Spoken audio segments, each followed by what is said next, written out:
تو از شخصانی به مادر بپرس، قدر مادر را تو از شخصانی به مادر بپرس،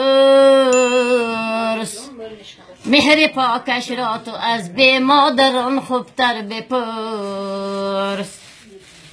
خانه ای به مادران، خانه ای به مادران مانند ظلمات شب است.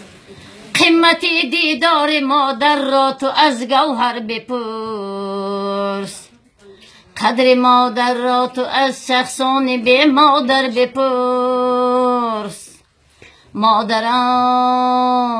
مادران روزی قیامت هم به فکر ما و تو،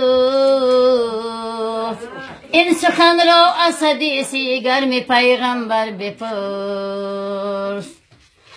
قدر مادر را تو از شخصانی به مادر بپرس، قدر مادر 3 برابر از پدر بالاتر است.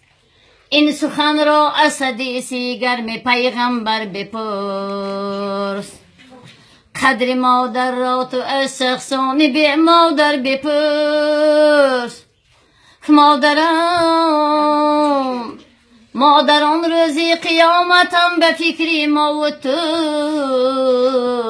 این سخن را از حدیث گرم پیغمبر بپرس. بعد تو باقی لبی دریا خزان ریزان شده است، بعد تو باقی لبی دریا خزان ریزان شده است. بی وجودم سبزه و 3 برگه ها حیران شده است. هر گیاهی این مکان مانند من پزمان شده است. جای باری پیشی در چشم من گریان شده است. خوشتبان رفتی مادر، نازک بیان رفتی مادر، غصه در دل خنده بر لب از جهان رفتی مادر. خوشتبان رفتی مادر، نازک بیان رفتی مادر، غصه در دل خنده بر لب از جهان رفتی مادر. بعد تو همسایه ها را من چسان شادان کنم، بی سخنهای لطیفی تو چسان خندان کنم. خوش زبان رفتی مادر، نازک بیان رفتی مادر، غصه در دل خنده بر لب از جهان رفتی مادر. مشکلی بر سر فتاده بی تو چون آسان کنم، درد تو درمان نشد خود را چسان درمان کنم.